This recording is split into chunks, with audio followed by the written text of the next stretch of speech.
Hello everyone, and welcome to our complimentary webinar today, Moving Beyond Product Nonconformities. We're excited to have you with us today, and thank you again for registering. Please remember that we will have time for a Q&A session at the end of our presentation, so be sure to submit your questions in the chat box provided. I will now introduce our presenter for today, Oscar Combs. Oscar Combs is a senior consultant of the ISO 9001 group. Oscar has over 23 years of experience providing consulting, auditing, and training to organizations such as Transocean, Hewlett-Packard, Kawasaki, Cameron, Halliburton, and numerous other medium and small-size organizations throughout the United States and abroad.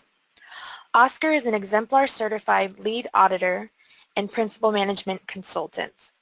Everyone, let's welcome Oscar and begin our presentation for today. All right. Thank you, Victoria, for that great intro. Hope everybody's having a great day. As you know, the ISO 9001 group, we come to you every so often to kind of share some information to help you improve your operations and reduce your risk. So before we get into that, I kind of want to just tell you a little bit more about our company, and then we'll jump into the presentation. The ISO 9001 group is a consulting, auditing, and training company. We're based in Houston. Although we're based in Houston, we travel wherever our clients are, so we have clients all over the world. Our mission here is to help companies improve their operations and reduce their risk through your management system. And we all know that that's what a management system is ultimately all about. So that's our mission. And, you know, our consultants have an average of 25 years of experience. So we have a lot of knowledge to help you with your management system needs. Also, I want to encourage you to like and follow us on your favorite social media platform. You can just go and search the ISO 9001 group, and you'll find us there. We often post many management system tips, and also these webinars that we're doing, we post them there as well.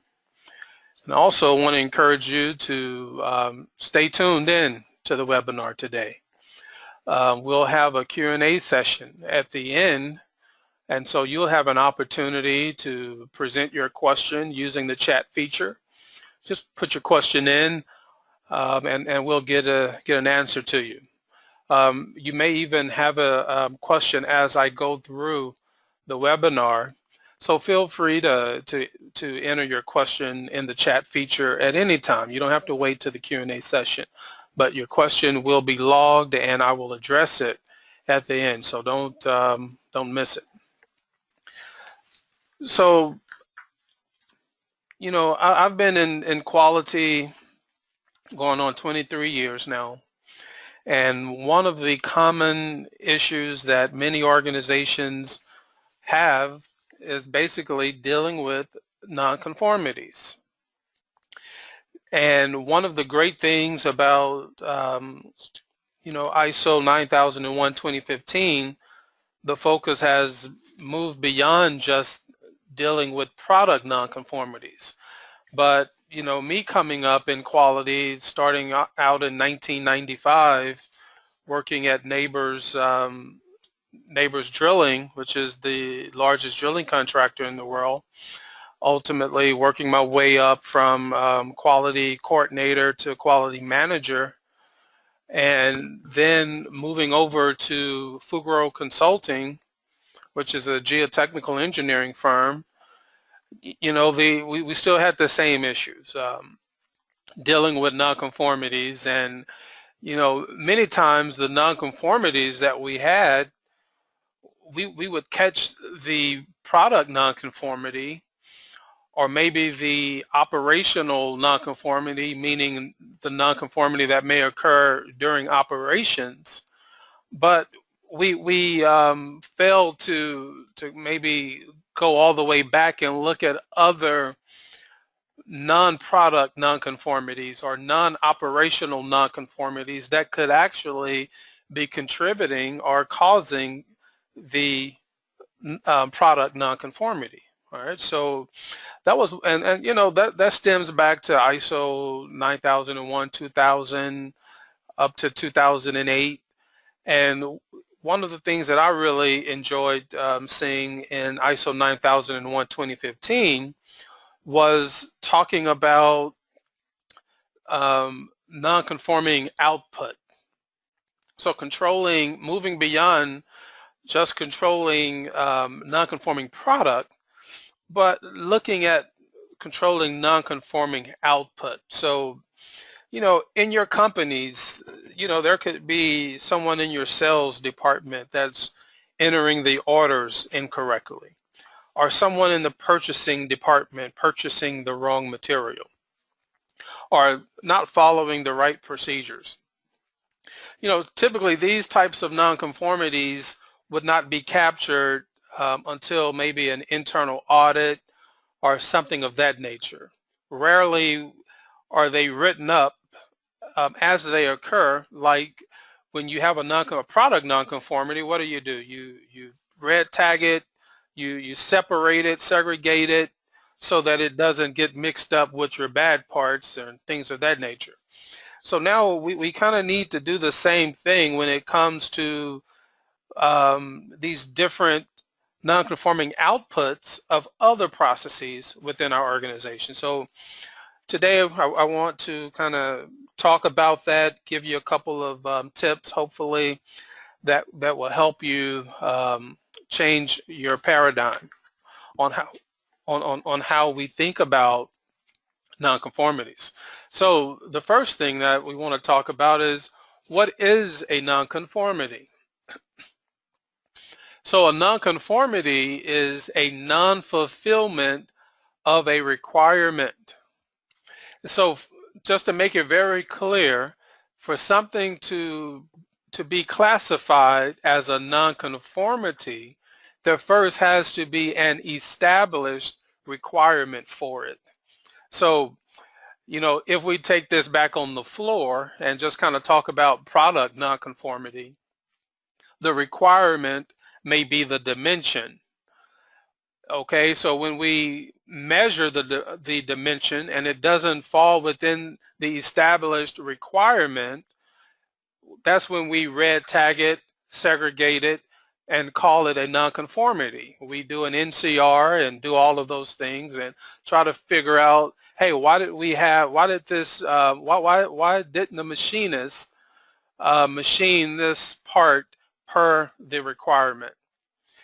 So, but what happens when a person in sales, for example, does not meet a requirement? We don't typically do the same thing that we do for our product nonconformities. And that's what we're talking about, because there are requirements that stem from the sales process and all of your other processes, your purchasing processes, your HR processes, your engineering processes. So there's many processes that are going on within your organization where we have established requirements, and either someone is not fulfilling the requirement for whatever reason. Those are also nonconformities, and that's what we need to move beyond just thinking about product nonconformities. So if you look at this chart here, we can see ISO 9001, 2008, the standard read, the organization shall ensure that product which does not conform to product requirements is identified and controlled to prevent its unintended use or delivery. So you can see where it drove all of our thinking to really just think about product nonconformities. So product that which does not conform to product requirements. But as opposed to ISO 9001 2015, you can see a pretty drastic shift here, where it reads, the organization shall ensure that outputs that do not conform to their requirements are identified and controlled to prevent their unintended use or delivery. So we still, in 2015, we are controlling product, non-conforming product, but we're broadening our scope to think of all of the other outputs of processes within our organizations that do not conform to their requirements, right? So you guys think about this, right? All of the processes in your organization. Now, product is simply an output of a process, a production process primarily. But there's so many other processes within your organization that yield outputs. And we need to identify all of those processes as well and make sure that those outputs are meeting their requirements, are conforming to their requirements as well. So I really, if you look at this side by side, you can see where we're making a pretty drastic transition here. Now, just to kind of show you this shift here, you can see, like, on this slide here, our focus has been on product nonconformities, but we want to move way beyond that, and we want to start focusing on nonconforming process outputs. Now, this includes our products, of course, right? Product is no more than an output of a process. So let's think about all these other processes that we have. So typically, nonconforming product, I'm just putting some examples up here. You guys can probably brainstorm and come up with a lot more examples as well. But if you go into on your floor and you see someone measuring using a caliper that's out of calibration, you may write a nonconformity on that, right? Or if you see a piece of equipment not functioning properly, maybe it wasn't maintained properly, that may end up being a nonconformity. Or maybe during the end process or the final inspection process, we may see some parts or some product, or maybe even your supplier shipping you something and you say, hey, that doesn't meet the requirement. It doesn't pass inspection. So you would write a nonconformity on that typically. Maybe a customer complains, say, hey, this product that you shipped me, it doesn't work, or it failed. So, you guys may have them do an RMA, and then you may do another NCR. Or like I said, the suppliers, you would do an NCR. But the thing about these nonconformities is that they're all caused by nonconforming outputs. Many times these nonconforming product are caused by other nonconforming outputs of other processes. But because we're so focused on the nonconforming product, we sometimes limit our thinking to the floor or to operational activities. And so moving beyond this concept will help us look at other processes. Let's look at some examples of nonconforming outputs. Now, everything that I talked about before on the previous slide, those are also nonconforming outputs.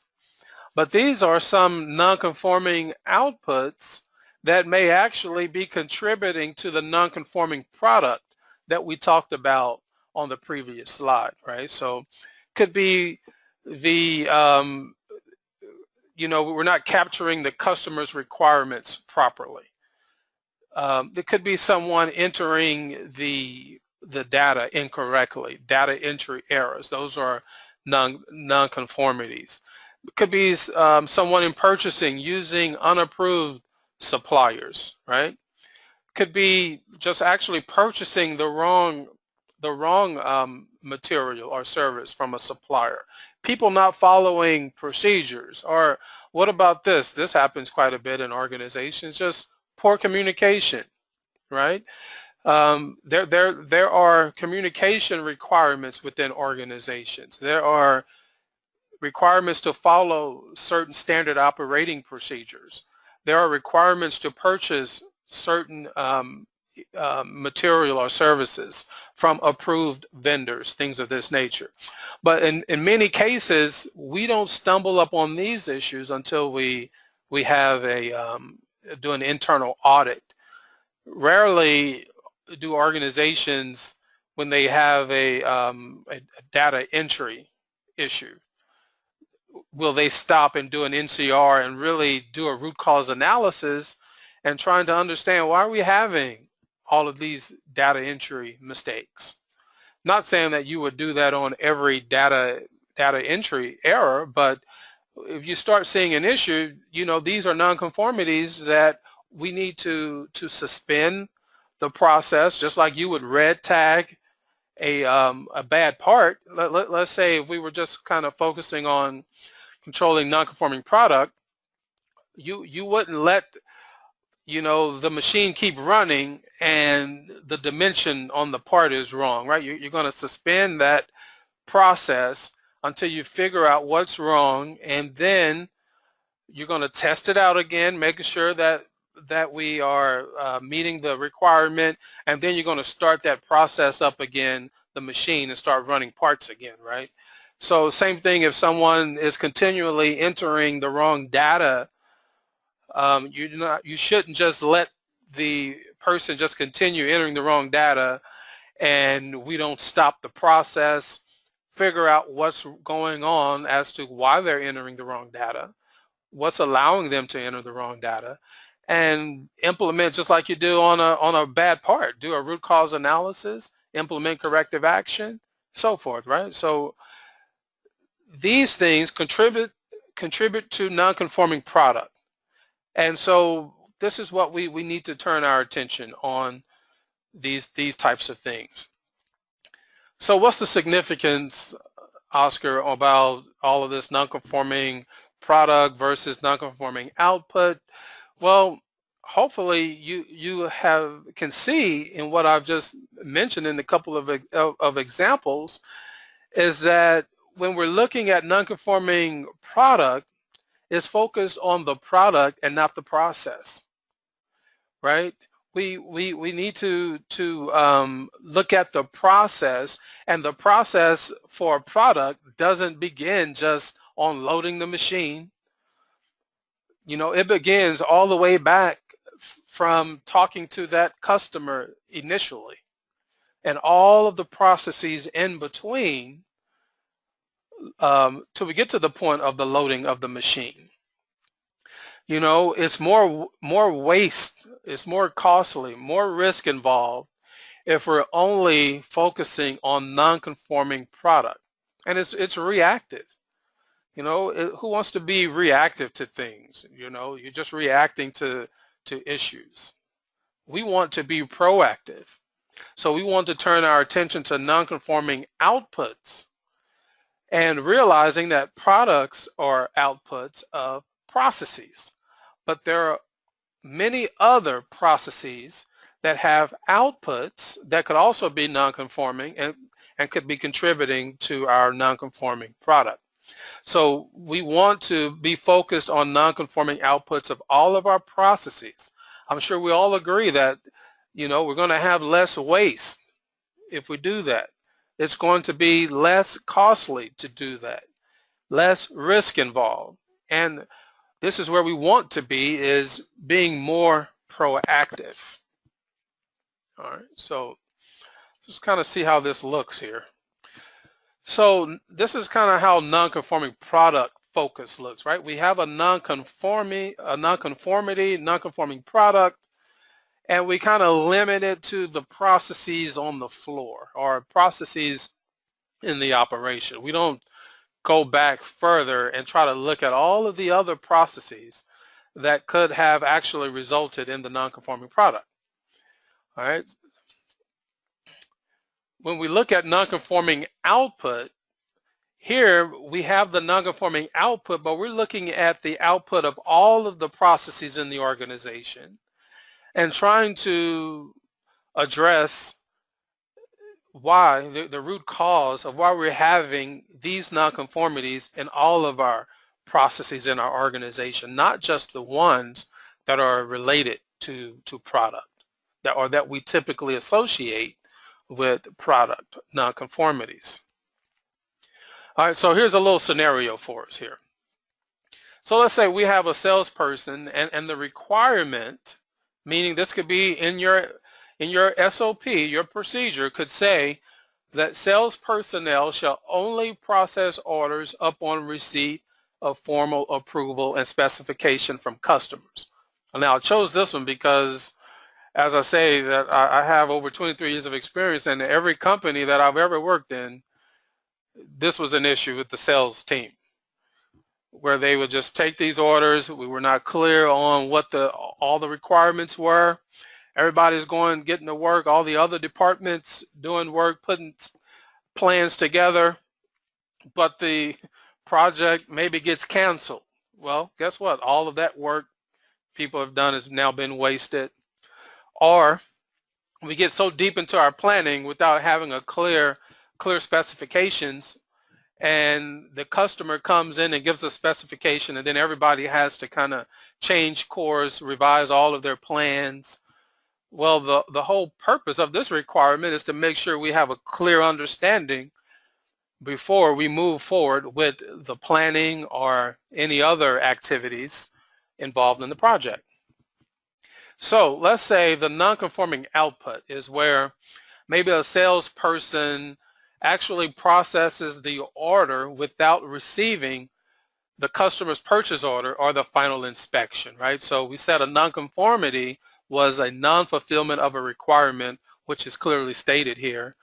And we can see that the nonconforming output is them processing an order without the customer's PO or the final specifications being provided, right? So just like you would in a part, if this was a part coming off of the production line, you would separate it, you would red tag it, you would do a root cause analysis, you would stop the machine from running, you would try to figure out, hey, what's going on in this process that's causing these bad parts to happen? You need to do the same thing when it comes to these other process outputs in your organizations that are also nonconformity. Hey, let's figure out what's going on in the sales process where we're allowing orders to go through and we don't have a purchase order. For one, let's think about this, right? Your company is doing all this work, you don't have a purchase order. Company pulls out, your company's just sitting there holding the bag, right? There hasn't been any commitment on the other side from your customer. So that's a lot of wasted time and money and effort. And so we need to figure out why we're doing that. So we maybe want to suspend that process. We may want to go and talk to the sales team as to why we're why we're having this nonconformity. Do a root cause analysis and figure out what's going on, and then restart the process, right? Just like you would on the floor. So here's a couple of steps that I would recommend as you kind of transition from controlling product nonconformities, focused, and moving beyond that, and looking at controlling nonconforming outputs of your processes. So the first thing is that when we notice a nonconforming output of a process, document it on an NCR, because as I've indicated many times, these types of nonconformities are not found out until the internal audit process. And that's the beauty of the NCR process on the parts, is because you would check the part and you would stop the process. You wouldn't wait until an annual internal audit to make sure you're running good parts, right? So why would you want to wait on any of your other processes until the internal audit? You want to handle those as well on a transactional basis, right? So document the NCRs when they happen. Hold the process, right? Suspend it. Temporarily suspended. Make sure we understand what's going on in this process. We don't want a process to continue to produce non-conforming outputs. All right, so we're going to put a hold on it. We're going to do a root cause analysis, figure out why we're having these non-conformities. You know, what are the causal factors here?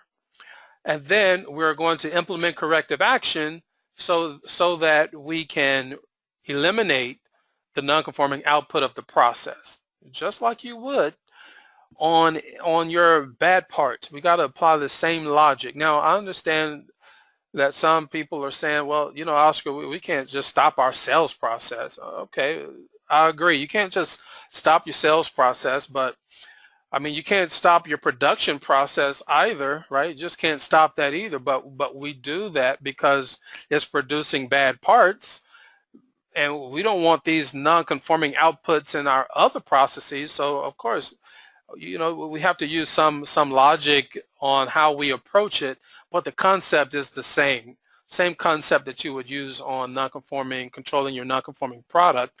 Apply that on your non-conforming outputs of all of your other processes, okay?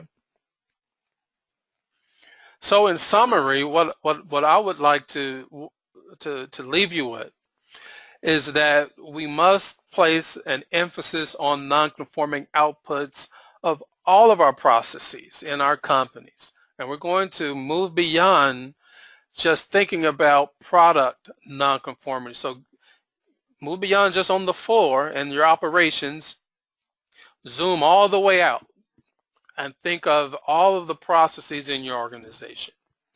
And then we're going to focus on product nonconformities. You know, it's too late when you're focusing on product nonconformities. You know, just stop that thinking. Move beyond just focusing on product nonconformities. It's too late. It's too expensive. You've already wasted time and money if you're dealing with a product nonconformity. Now, if you're focusing on nonconforming process outputs, see, now you have an opportunity to save your company a lot of time, a lot of waste, a lot of money, a lot of headache. All right? Nonconforming process outputs contribute to product nonconformities. So just remember that product nonconformity is probably from a nonconforming process output further on in the earlier in the chain of your processes. Just look at your process interaction map. All those processes control the nonconforming process outputs of those processes. So hey, I want to encourage you to move beyond product nonconformities. I also want to, just before I hand this back over to Victoria, let you know that we actually have a 5Y technique and corrective action course where we kind of talk about how to really delve into your nonconformities that you're having and really trying to get to the root causes of those nonconformities in a very practical way. We have some dates here on the screen that you can see. The course is held at our location here in Houston. You can register by going to our website. So if you want to learn a little bit more about how to actually control these nonconformities in your organization, I would encourage you to register for that course. All right, Victoria, do we have any questions? Yes, we do have a few questions that's submitted to us. So the first question we have is, what is the difference between nonconforming outputs and nonconforming products? Okay, yeah, that's a really good question. So when we're focusing on nonconforming outputs, that places the focus on all processes within our company that may be yielding nonconforming outputs, as opposed to simply focusing on our nonconforming product, which is also just an output. So this approach allows your organization to be more preventive than simply reactive. Any other questions? Yes, our next question is for nonconforming product, we can red tag. How do you identify nonconforming outputs of non-product nonconformities? Okay, so the identification of these outputs may simply be documenting the NCR and then suspending the process. So like in the example that I gave in the sales process, until you do a further root cause analysis and you can determine a corrective action and apply that corrective action. So that would be, of course, we can't red tag. I mean, you technically you could red tag, let's say a sales order, but we don't want to go that far, right? So. Okay, and our last question is how many times should something occur before it's considered a nonconformity? Now that's a really good question, and I get that a lot when we're working with clients. Some clients want to wait until it happens 2 or 3 times or till it shows itself to be a trend.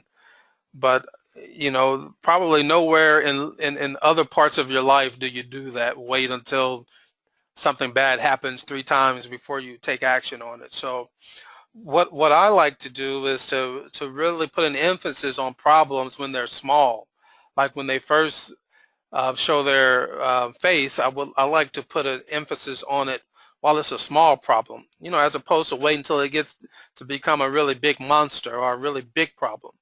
It's just kind of like if you notice a small leak in your pipes at home, you're not going to wait until the pipe bursts and then you have a big flood in your house, right? Then you got to replace sheetrock and carpet, and it makes a really big mess, right? So I would like to encourage people to put an emphasis on it when it's small. All right, any other questions? That completes our Q&A session. All right. Well, hey, guys, I really appreciate you guys logging in. I enjoy coming to you and sharing some information with you. Hopefully you found some of this information valuable, and I would encourage you to come back and check out our future webinars, and even share this webinar with other people that you may know as well. All right, hey, at this time, it's been a pleasure, but I want to turn it back over to Victoria. Thank you now. Thank you again for joining us for our webinar today.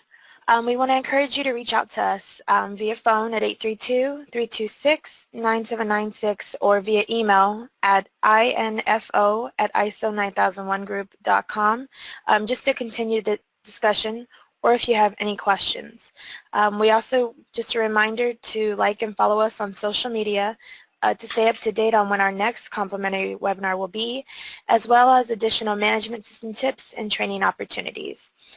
This webinar will be available on our site for your use. Thank you and have a quality day.